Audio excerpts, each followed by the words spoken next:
chapter 3 today.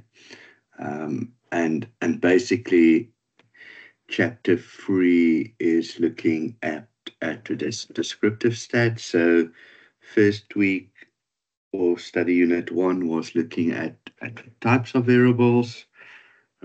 Study unit 2 was looking at how we visually represent the variables.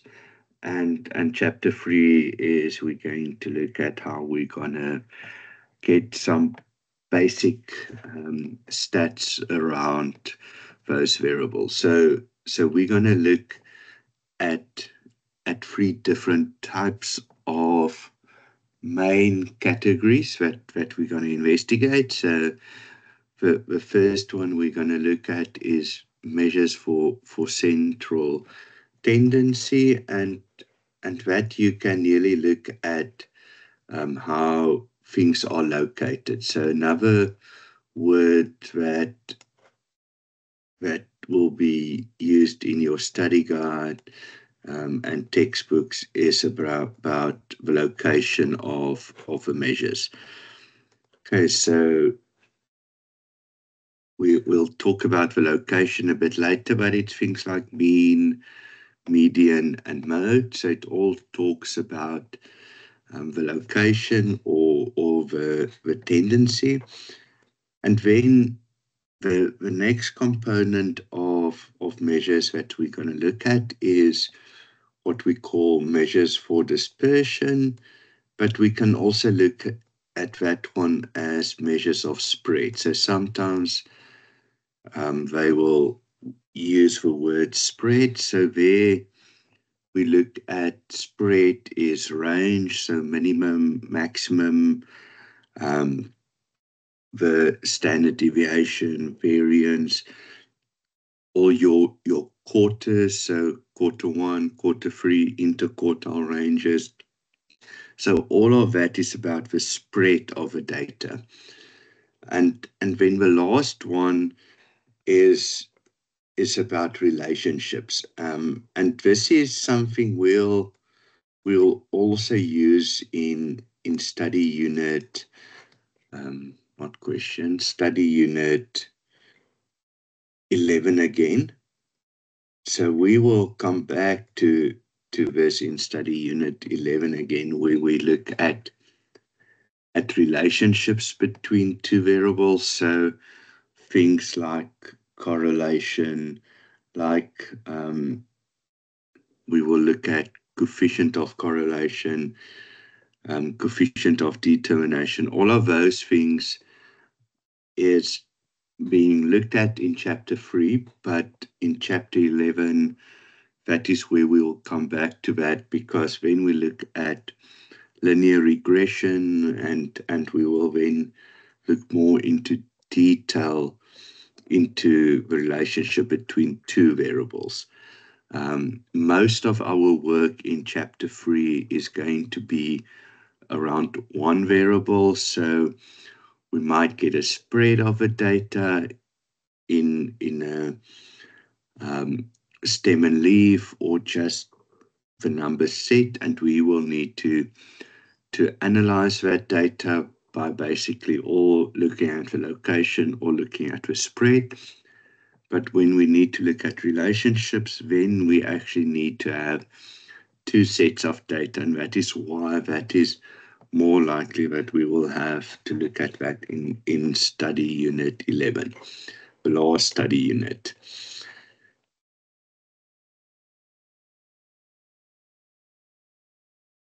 Okay, so let's go into the first one, measures of central tendency. So there's 3 measures in this. We look at mean, mode, median. So what these are, and you would have probably seen it already with your assignment. Mean is basically the average. So we will just average the numbers. Mode is the one that appears the most in your data set. You can have 2, 3, 4 modes. It doesn't only need to be one data point that appears the most. You can have more than one. And your median is the point in the middle of the data set. And the most important nearly of the median is that your data is ranked. Okay, so we're not going to use the original data set. We need to rank the data set to get the median. Okay, so very important, need to rank the data, then get the median. So central tendency, mean, mode, median. Then we go into, and let's just swap those two around, measures of dispersion. So the easiest one always for me, and that I will always look at nearly first, is your range. Your range is your, let me just check. Okay, I am recording. Your range is your maximum, so your highest value minus your minimum or your smallest value. That will give you the range. Your variance is a bit more complicated. So the variance, you need to use your data point. So let's say in this instance, the variance, to work that out, you need to use that data point. You needed to work out your mean for that data set. So we did it in the previous. So here your mean, what was it, 28 divided by 6. So what that was about 6.5. So let's just say it's 6.5. I think it's a bit different. What was it? 4.67. Sorry. And so you need to take that data point minus your mean. You need to take to the power of 2. Then what you're going to do is you need to sum it for all of them. So you need to basically, and I'm going to show you in Excel how to do this a bit easier. But then you need to say, okay, we've done it for the 7. Now we need to do the same for the second number, the 3.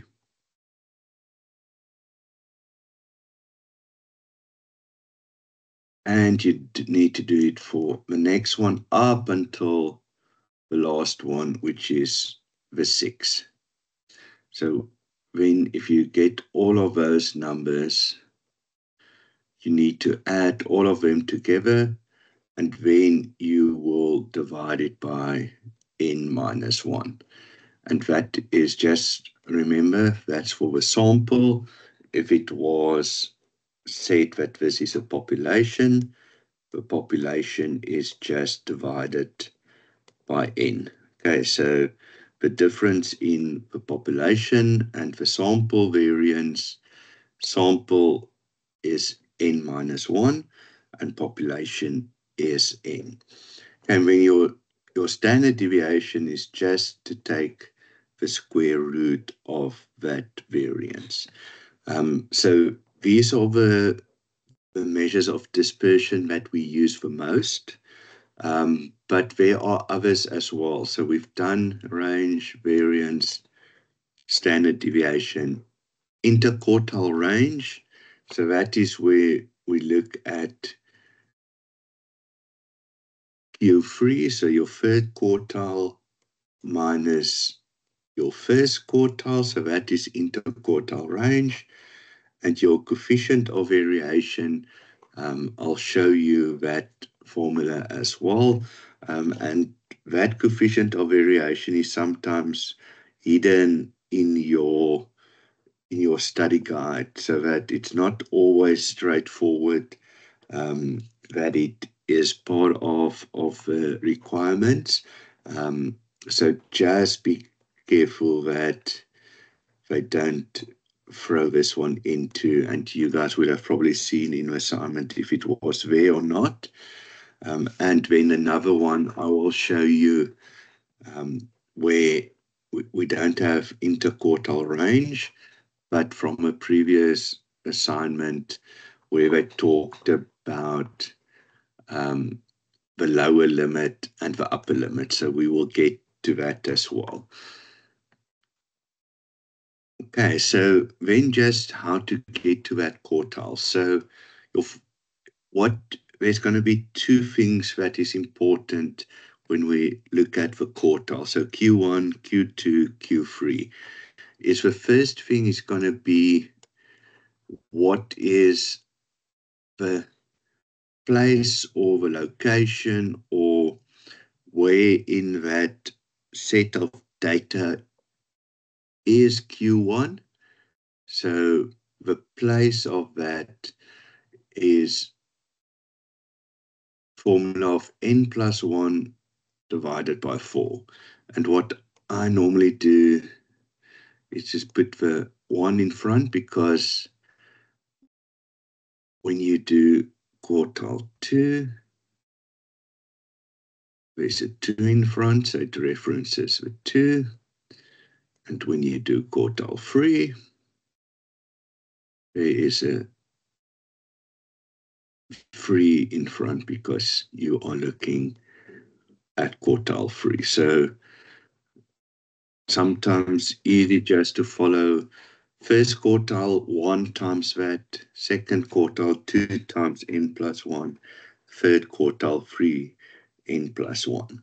Okay, so this is going to be important to showcase where those numbers will be sitting.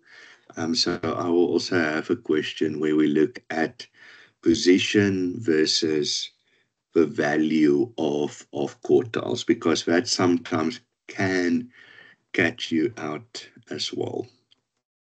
Okay, and then just the coefficient of variation as we had in one of those previous slides, and let's just make this much bigger. Again, I will share the slides in our WhatsApp group and on my UNISA. So coefficient of variation is basically the standard deviation. So we needed to get a standard deviation. In a question, sometimes they provide us, a coefficient of variation. They sometimes might provide us the value, and then the sample mean. Okay, let me just, as we speak, I just want to open Excel. I must still just ask the lecturer about Excel. Last year, you guys were allowed to use it, but it must be an empty sheet. So I will just ask the lecturer if you're allowed to use it in your assignment. So there's no problem with that. Assignments are not the issue. I will just ask about the exam this year. So what we are going to use Excel for is the mean, median, mode, standard deviation, variance. All of those there is built-in functions within Excel that can assist us. Okay, but let's first get to one or two more slides, and then we go into the correlation, or if we look at the coefficient of correlation. This is part of study unit 11. So you will see, here's a few things that if you need to work it out, how you do it, but you need to have two variables. So two data sets where you work with one, work with the other one, the same in the bottom. So basically, if you look at what you're going to do is, if you look at the sum, so you're going to get the sum of one. So that we did in the variance. So you basically working out the sum of the variance for the two divided by the square root of that. But again, we study unit 11. where we look at two variables, we look at regression lines, that is where this will feature most. And then just the last one.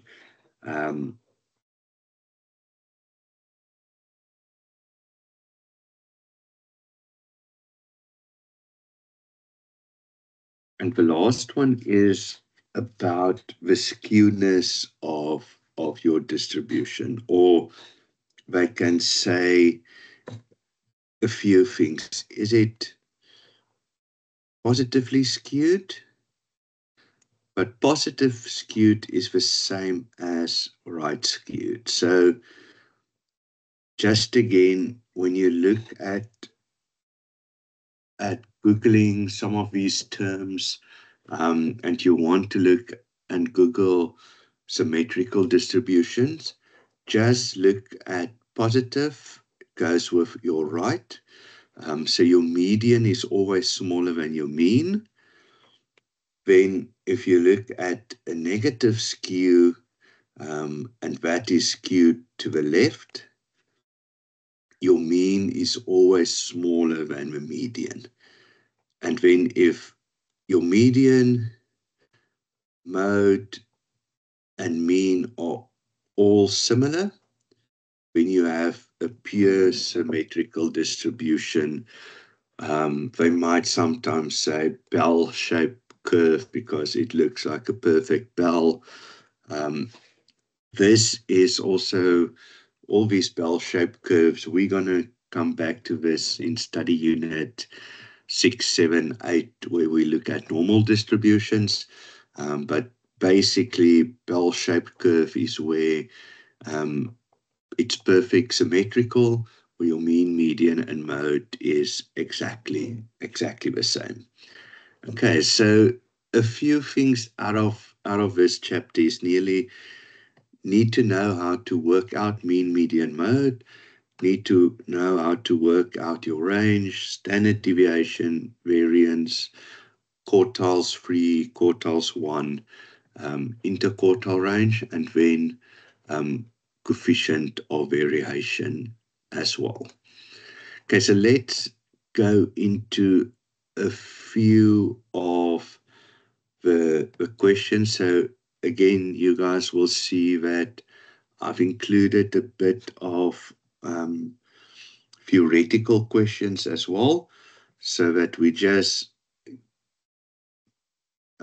get that into the question set, and just to see what they ask, because again, sometimes the whole sentence or there that you have in your study guide or your textbook with one thing being missing, and that sometimes catches us out.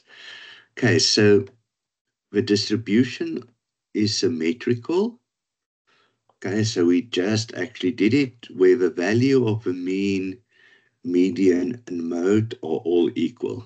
Okay, perfect. So that is the correct one. Let's just see what do they also say. The distribution is symmetrical when we use the sample to conclude about the population. Okay, so that tells us nothing about symmetrical. Yes, we use the sample to conclude things about the population, but that doesn't tell me if something is symmetrical or not. Each observation in a sample is likely to be selected. Again, that's true if you look at working out the mean, median, and all of those things. Each observation in a sample is likely to be selected, but it doesn't say anything if it is then going to be symmetrical or not. The value of a mean, median, and mode are not equal. Okay, so that's just the opposite of that one, so that's why that one is incorrect. We are able to calculate the mean and the standard deviation through a calculator. Yes, we can. We can also work it out when something is not symmetrical. So that one, again, also has nothing to do if a distribution is symmetrical or not. So this question for me was more about all of those things nearly is a right type of definition, but not at all linked to if a distribution is symmetrical or not. The only time when a distribution is symmetrical is when the mean, median, and mode are all equal. Okay, so let's start looking at a data set. Okay, so consider the data collected on returns on investment, and where you have 6 data points. Which one of the following statements is correct? Okay, and then they start. So first of all, we see 31. There's also 31. So data definitely not ranked. So before we start anything, let's first rate or rank the data. So smallest first, so should be 26, then 27, then 28. We're going to put this same set into Excel as well. Okay, so now we can start looking at a few things.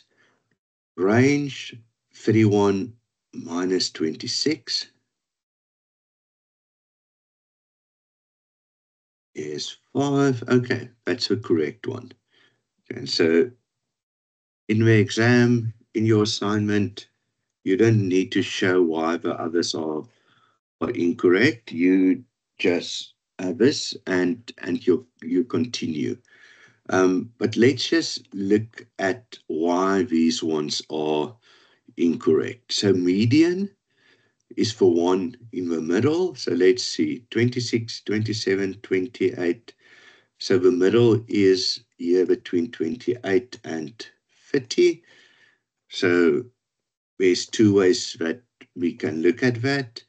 We can say, okay, well, 30 plus 28 divided by 2, that will give us 29. The other way we could have worked it out is to say, okay, what's the difference between 30 and 28? That's 2, so we're going to multiply that by a half. So this is a more difficult one. So I would go for option 1. But 30 minus 28, so let's just write it out.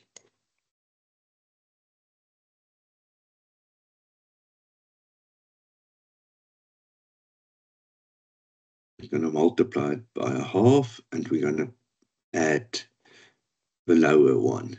And that will also have given you 29. So both of these are ways to work out the median. So you see median is 28, or it should be 29, so incorrect. Mode, the one that happens the most, and that's 51, so the mode is wrong. The sample mean is 28. Okay, so we can just add all of those together, divide by the sample size, but we can also just say, okay, I just want to see how I can make the same. We could have also said, okay, the data is 31, 27, 26, 30, 28, 31. And if we wanted to work out the average of that, we could have done it, and it would have given us 28 point. Let's just make this a bit bigger again. 28.83. So, but how you worked it out was adding all of that divided by 6. So our answer would have been 28.33. And when distribution is symmetrical, for distribution to be symmetrical, mean, median, and mode must all be the same. So median, mode was 51. The mean, so you can see mean, median, mode, definitely not all the same. So that's why the distribution is also not symmetrical. Okay, so by just looking at a small sample, and assignments, they might give you up till 10, 11 data points. Exam, you're not going to get like 15 or 20 those data points, and then they're going to ask you to work out your mean. That will not happen. The time is not for you to type in data in your calculator or Excel or those kind of things. So they will not in your exam. Assignments might be a bit different, so that you're still learning some of the techniques, but definitely not in the exam. And it is not about giving you big data sets, and you need to work out averages and means and those kind of things on big data sets. Okay, so now we're going into the quarters. So first again, data set definitely not ranked. So we've got 10 banks. So let's just quickly see if we can rank it. Smallest seems like 15. Let's just see when we say 18. If I skip one, please just say 20.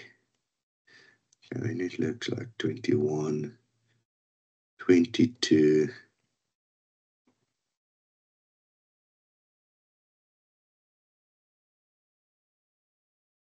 21, 22, there's a 23. There's nothing that seems like it is repeating. 25, 26, 28, and 30. Okay, so that is our smallest to largest. First, we need to work out position Q1. Okay, so position Q1 is 1n plus 1 divided by 4. We know n is 10, so 10 plus 1 is 11 divided by 4, which is 2,75. So the position of Q1 is 2,75, which is correct. For you guys, in this, what we normally would do is to get the value, we will round that off to 3. So your value for Q1 would have been the value at position 3 and not 2.75. So it would have been 20 if we looked for value. Okay, so we're not going to work out a 0.75. That is not. So what we will normally do, Q1 we will round up to, because it's 2,75, so always round it up Q1 and Q3 to the nearest number. Okay, the value of Q2 is not equal always to the median. Okay, that's the wrong one. So Q2 is your median. Okay, that is just Q2 is your median? It is the one in the middle.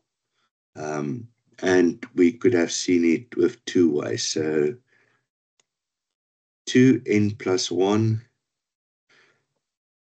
so that would have been 22 divided by 4. So what is 22 divided by 4? 5.5. And then if you look at the middle, so 1, 2, 3, 4, 5, 1, 2, 3, 4, 5. So the one in the middle would have been between 0.5 and 0.6. So between 0.5 and 0.6, you would have gotten the same 5.5. Okay, so your median is always Q2. And if we wanted to work out the value of that one, it would have been the value between 5 and 6, or between 22 and 23. So the value would have been 22.5. Don't think they've asked it here, but if needed. Position of Q3. So again, how we will work it out is 3 times n plus 1 divided by 4. So that will give us 10 plus 1 is again 11. 11 times 3 is 33. Divided by 4 gives us position 8.25, which is correct. If we wanted to get the value, we would have rounded it, we would have rounded it off to 8. So position 8, so 1, 2, 3, 4, 5, 6, 7, 8. So the value would have been 26. Okay, so just now that is value of Q3. Where was Q1? So if we wanted to get interquartile range, it would have been 26 minus 20, which is equal to 6. Interquartile range is 6. Then you can see that one is also correct. And then to calculate the value of Q3, rank first the values from smallest to largest. That we also did. Okay, so a bit on quartiles, interquartile range. To work out interquartile range, you now actually, they didn't ask it anywhere, but you needed to get the values of Q1 and Q3 as well. Even though they didn't ask it in the questions, you, in actual fact, in option 5, needed to work out interquartile range as well.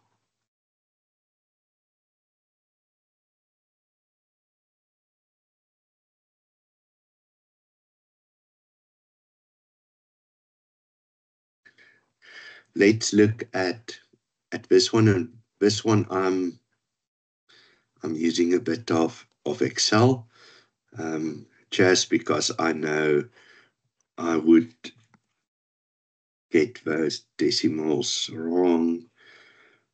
So let's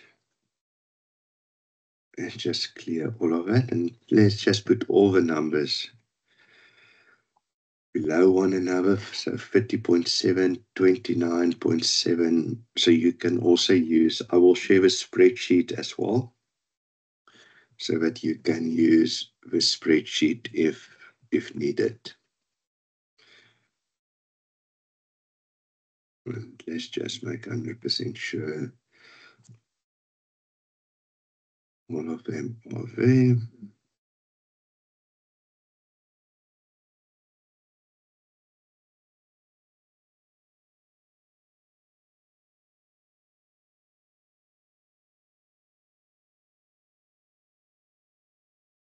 Okay, so we've got 30.7, 29.7, 28.8, 30.7, Okay, so that happened twice already.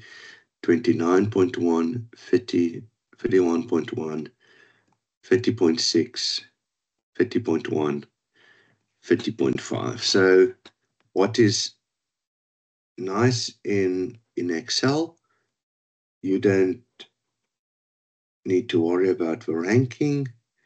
There is a short function, so you sort it from smallest to largest. So there you have that sorted, smallest to largest. So let's look position of Q1. Okay, so that we actually didn't need any of these. Position Q1 is n plus 1 divided by 4. So let's just put in n is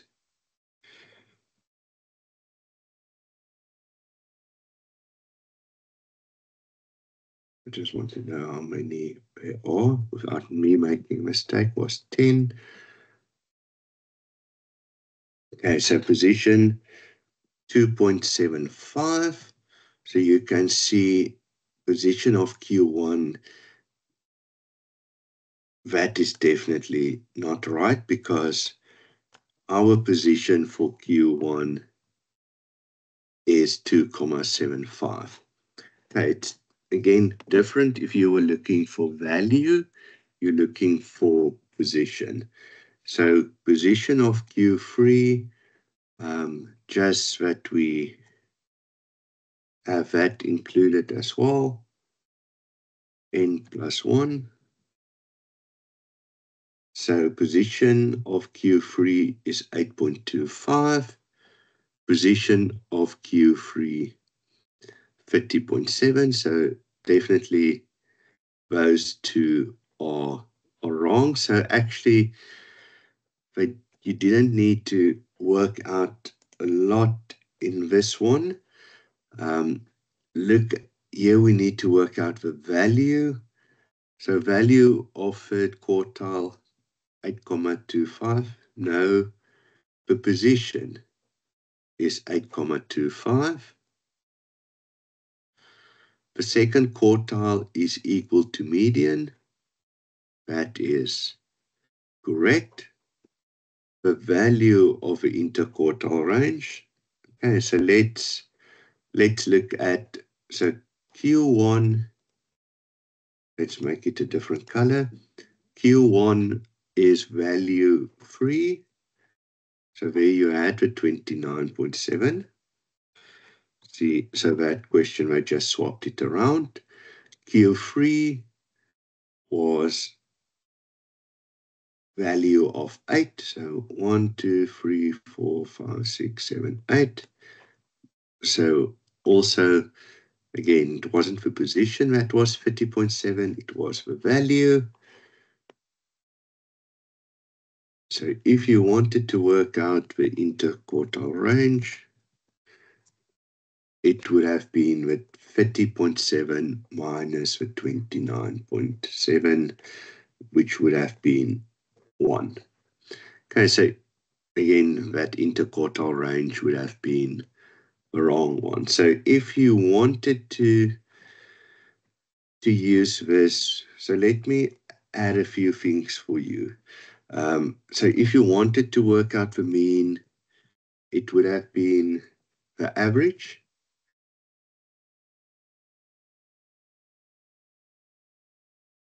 Average of that data set.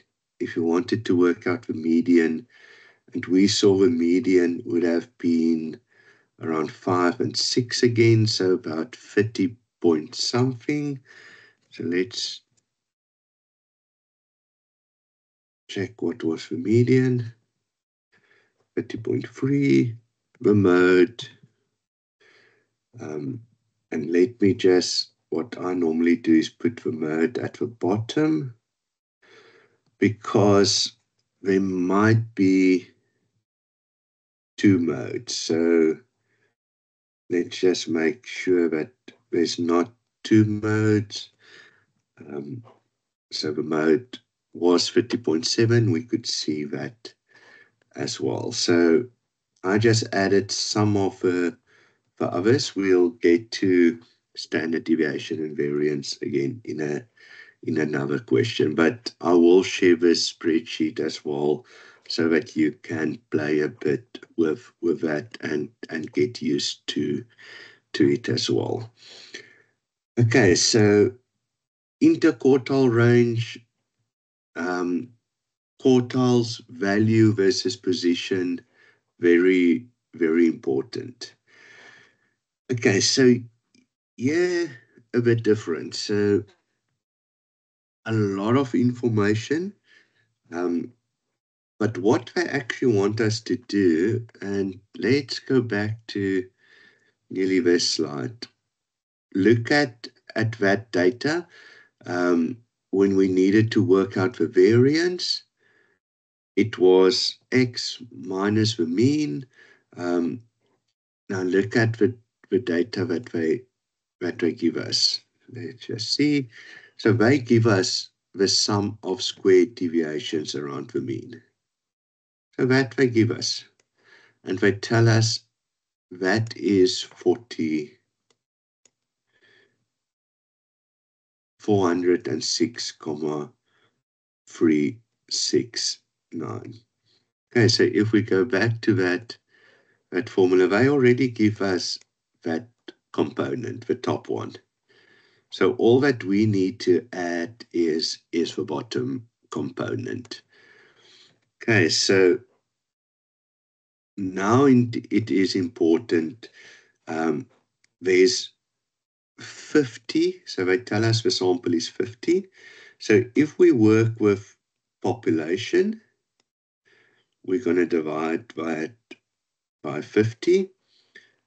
Let's just remember there's one more thing that can catch us out. Okay, so that is fine for the variance. And then if we want to get the sample, we will need to divide by 50 minus 1 for the sample. Okay, so the one is the sample variance, other one is the population variance. Okay, forgot my calculator, so I'm just quickly going to make the sum on Excel. So 406.369 divided by 50 gives us 8,127.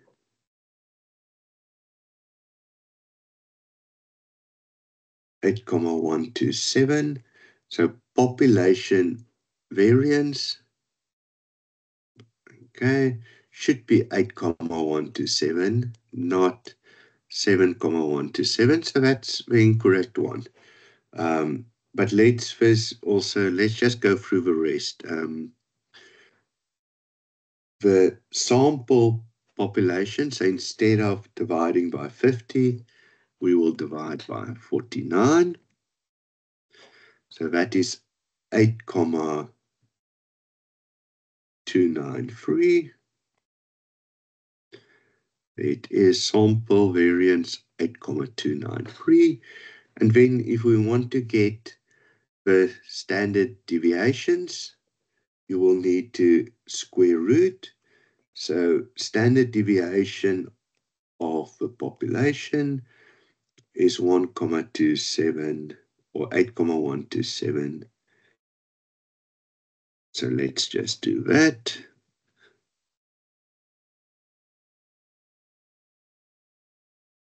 And make sure we got those things sorted out. So the square root of 8,127 is 2,851.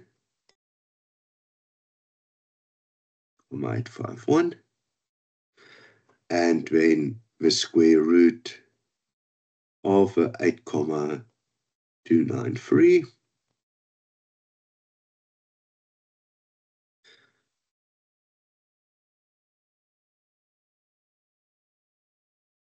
is 2,851. 797 or 2,880.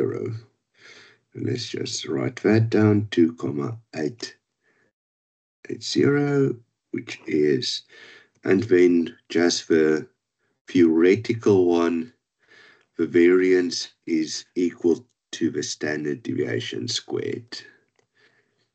Okay, so that is just, again, if you get lots of data, don't worry, it's not that they're going to ask you with these 50 data points now to use the formula to work out anything. They actually gave you the information already, and you just need to use the formula that you have and put that value in, divide by 50 to get the population variance, population standard deviation, divide by 50 minus 1 to get the samples.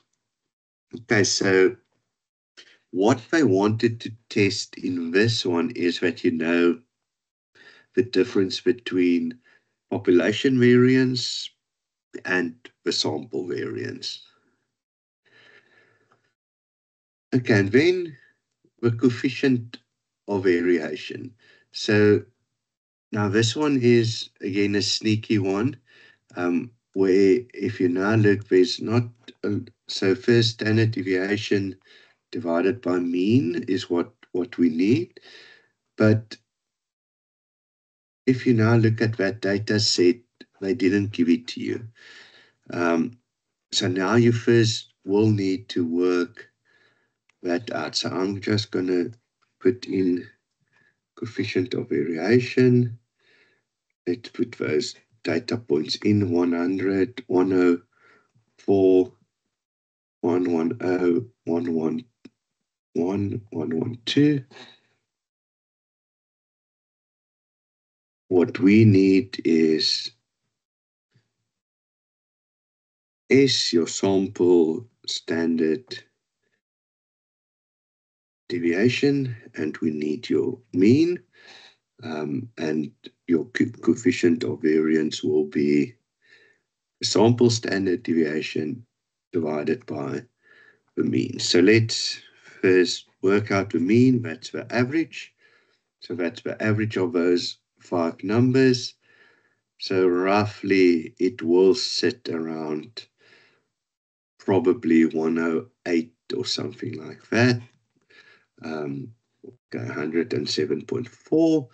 And then standard deviation of sample. So again, very important, sample. So standard deviation of sample. Also a built-in function. So coefficient of variation, you can get that, but you need to multiply it by 100. So coefficient of variation times 100 will give you 4,820178, and we want to round it off to 3 decimals, so 4,82, which will be option B. Again, guys, I will share a spreadsheet so that you can have all of this. So that first question around Q1 and Q3, and this one around the coefficient, coefficient of variation I will include, and most likely 1 or 2 of the others I will include for you guys as well in the spreadsheet, so that you can use the spreadsheet. And then I will just ask the lecturer later today if there is also possibility that you can use Excel in the exam. Okay, so let's look at the next one. Okay, so remember study unit 2, we looked at visual representation. This is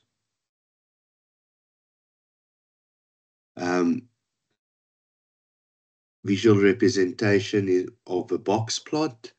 In a box plot, remember box plot as we see it here, there's a minimum, there's a maximum, there's a Q3, that's that one, there's a Q1, which is that one, and then in the middle is Q2. Okay, so what I normally would do if I get something like this, I'm not going to work out Q3, Q1, and all those kind of things first. I'm going to look at my data. I see that 115 is the smallest. So let's look. 100, not 115. I take box plot A out of the equation. Second one, oh no, that's 80. It must be 115. Third one, again, 100 must be 115.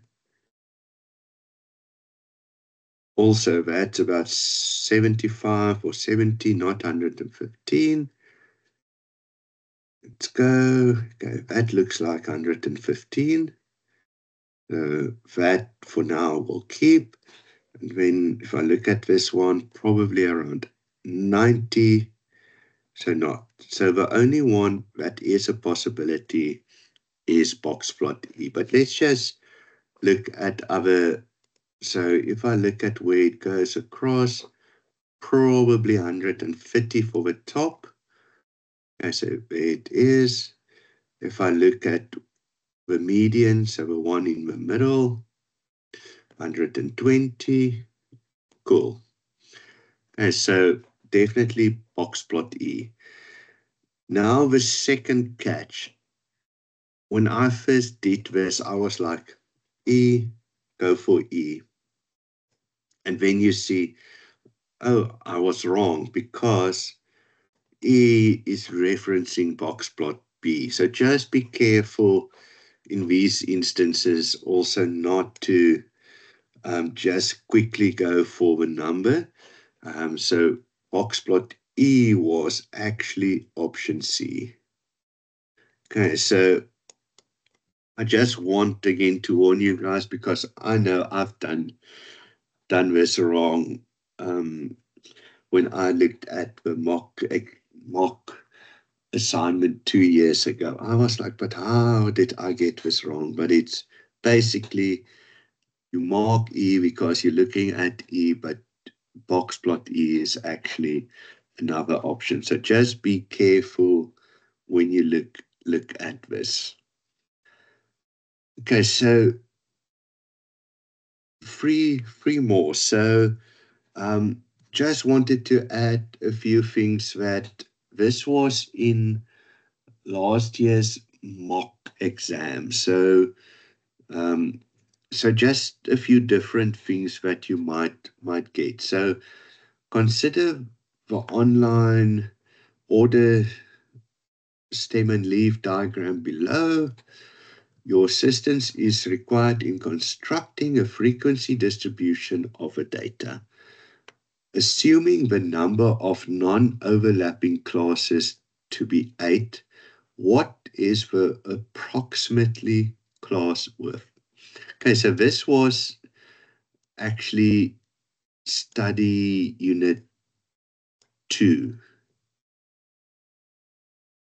Okay, so I just wanted to include it because you guys are doing assignment 1 already. So what they tell us to do is look at the maximum data value. So that is 117 minus the minimum data value is 84. So now look at interesting things in this answer. So there is 117. there is for 84.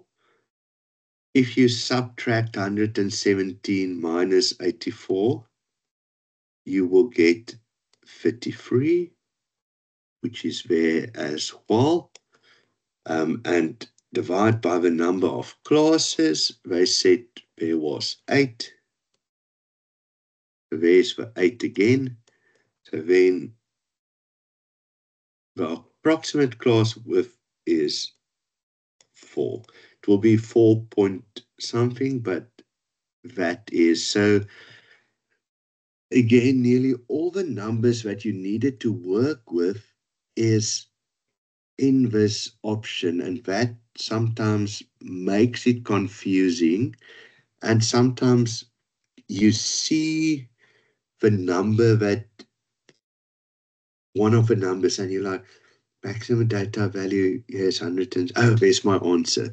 So sometimes it is just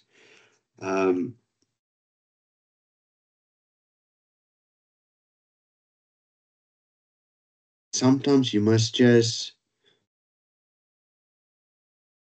be careful around those numbers. Okay, so let's just look at 2 more. Okay, so this was the, consider the data set. This might have been already in your assignment this year as well, because they love to ask this in previous assignments, and it was definitely in the mock exam as well. So we know Q1, we know Q3, but then they brought in this lower limit. Okay, and it's not covered in your study guide, but there is a component in your textbook that usually covered it. And how this formula looks like is for the lower end, you will basically look at, let's quickly just get it, the lower limits will be your interquartile range.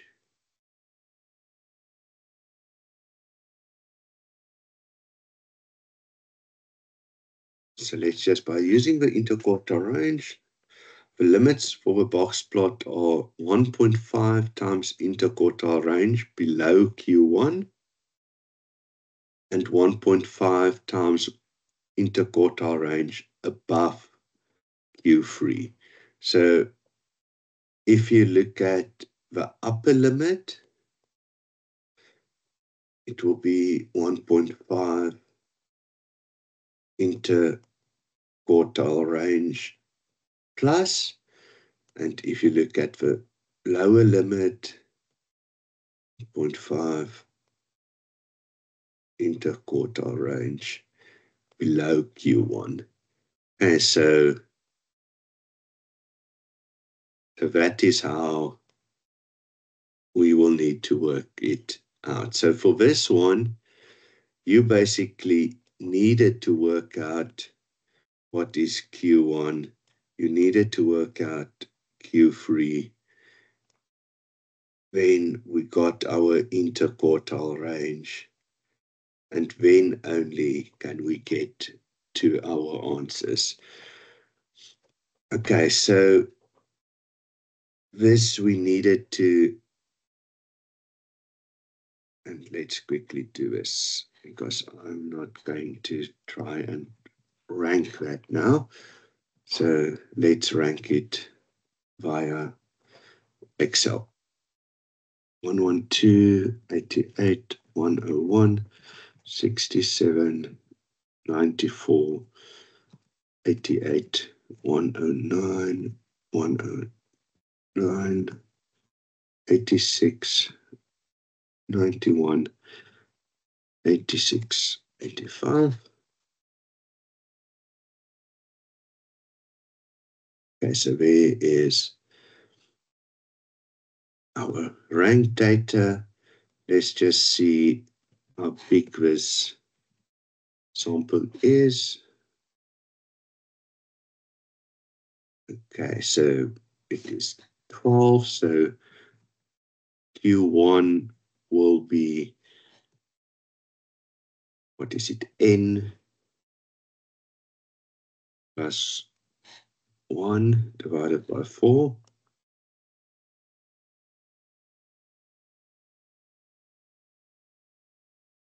And Q3 will be equal to 3 times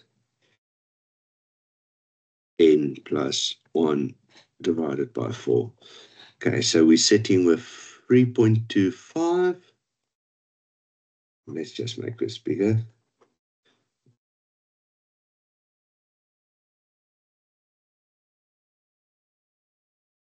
Okay, 3.25 is 86.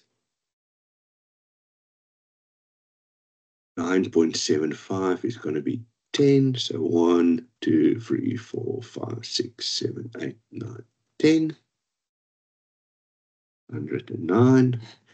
So your interquartile range is 109 minus 86. So that is 23. So we said the formula is, and I'm just going to write it out first, Q1 minus 1.5 times interquartile range. So that is equal to Q1, it's 86, minus 1.5 times interquartile range. That gives us 51.5. 51.5. Okay, so I am going to share the spreadsheet so that you guys can see as well. If you needed to work out the upper one, it would have been Q3 plus 1.5 times interquartile range. So that would have been Q3 plus 1.5 times your interquartile range.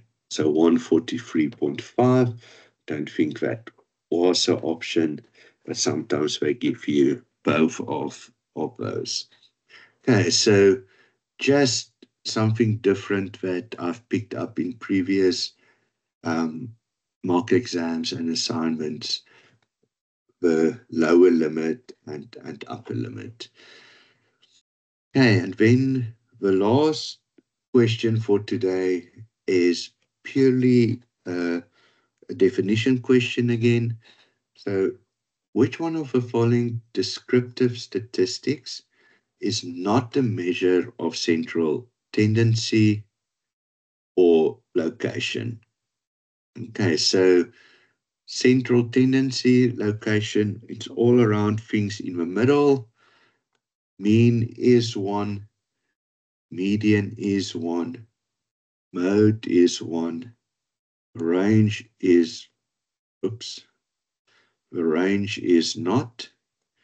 All of above measures described. Okay, so this is actually not a cool one because that is also wrong. Not a great one to have all of the above measures described if one of them is actually wrong. So both of them are wrong.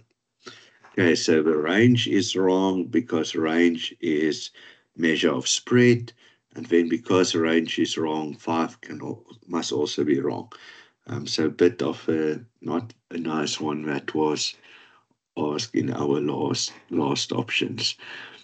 Okay, guys, so I will share with you guys on our WhatsApp group. And let me just share the WhatsApp group again.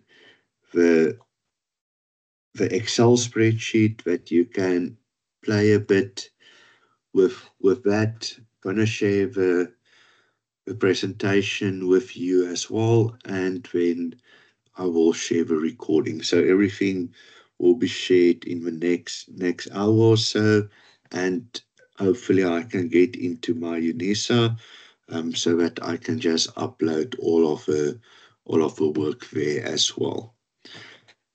Okay, thanks everyone. Have a great Sunday further. Sorry that we cancelled yesterday, but you can probably hear that I'm not 100% there yet. But we're going to get there, and then we will just continue